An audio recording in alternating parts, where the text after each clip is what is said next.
Cette vidéo vous est présentée par la boutique universludo.ca. Rendons les jeux accessibles à tous.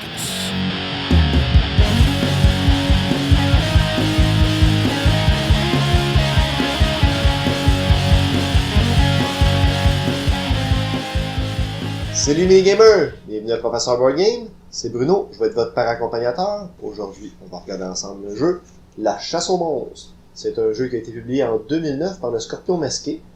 Si vous allez voir en magasin ou si vous cherchez en ligne, vous allez avoir d'autres visuels parce qu'en 2016, ils ont sorti une nouvelle édition avec des images qui sont plus en ligne avec ce qu'ils appellent leur ligne des petits monstres.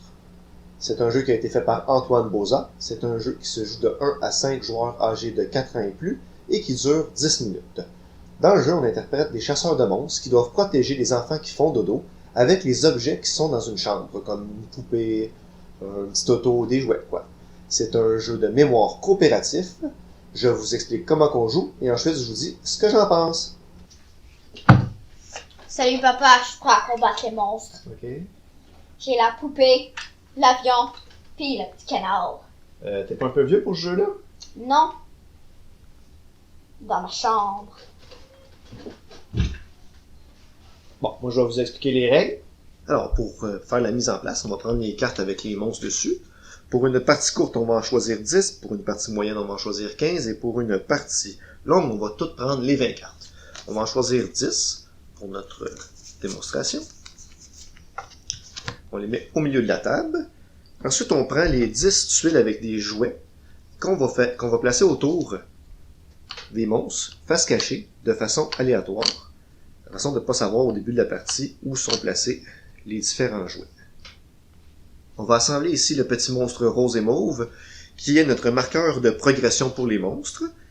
On va placer la boîte avec le placard ici pas loin, et on va retourner tout de suite une carte monstre, que je vais mettre ici pour que vous le voyez bien.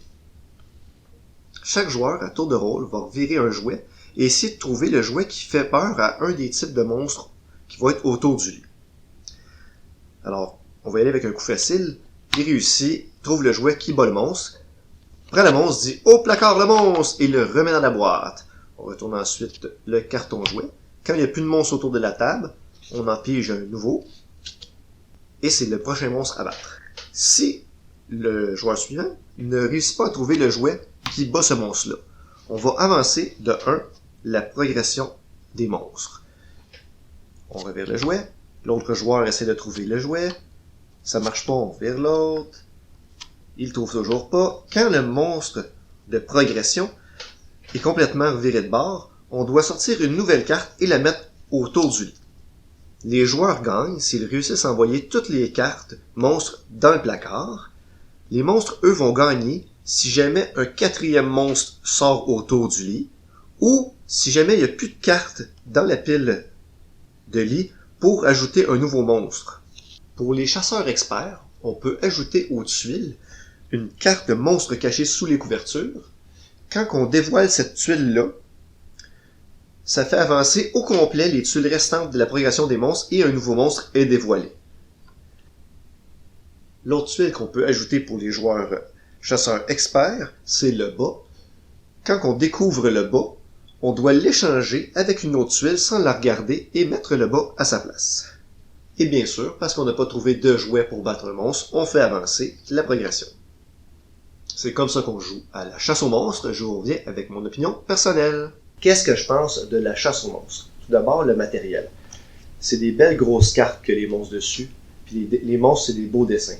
J'ai vu aussi la deuxième édition, c'est aussi des très beaux dessins. Les petits cartons avec les objets, c'est des beaux cartons épais. Et pour moi, le clou du spectacle ici, c'est la boîte de jeu avec le placard dans lequel on met les monstres une fois qu'on les a vaincus. C'est un jeu de mémoire, et les jeux de mémoire, j'ai déjà dit que j'aimais pas ça. Puis là, je commence à aimer ça parce qu'il y a plus en plus de jeux de mémoire avec des mécaniques intéressantes, que c'est pas juste chacun notre tour, on essaie de retrouver deux objets pareils dans des objets qui sont cachés. Un jeu de coop, qu'on peut jouer avec des plus jeunes, ça marche très bien avec les joueurs de 4 ans et 4 ans et plus. C'est un jeu où on va collaborer ensemble à un but commun. Fait que les jeunes ils vont apprendre à communiquer et à participer à un but commun. C'est pas interdit par les règles. On peut se dire où ce qu'on se rappelle chacun, les objets où ce qu'ils sont. On peut aussi jouer qu'on se le dit pas pour que ça soit plus difficile. En parlant de difficulté, dans le livret de règles, il y a des règles avancées où on peut ajouter d'autres objets qu'on va mélanger, comme on a ici il y a un bas, une chaussette. Une chaussette qui fait qu'on mélange, qu'on va échanger des objets de place. Et ça rend le jeu un petit peu plus difficile aussi. Il y a aussi des variantes pour rendre le jeu plus facile, pour jouer peut-être avec des plus jeunes ou avec des gens qui ont plus de difficultés, des plus jeunes à commencer le jeu. C'est un jeu auquel je vais donner la note de B. Un très bon jeu de mémoire, un jeu de mémoire coopératif qu'on joue avec nos enfants et qu'on a beaucoup de plaisir à crier « Au placard, le monstre !» C'est tout pour aujourd'hui. Si vous n'êtes pas encore abonné à la chaîne, vous pouvez le faire avec le petit bonhomme ici en bas. Vous pouvez nous suivre sur Facebook, Twitter, Instagram. Vous pouvez aussi aller nous supporter sur notre campagne Patreon si vous aimez notre contenu. Vous allez visiter le site passionboardgame.com où il y a plein de contenu pour les amateurs de jeux de société. C'est tout pour aujourd'hui. Continuez de gamer, les mini-gamers!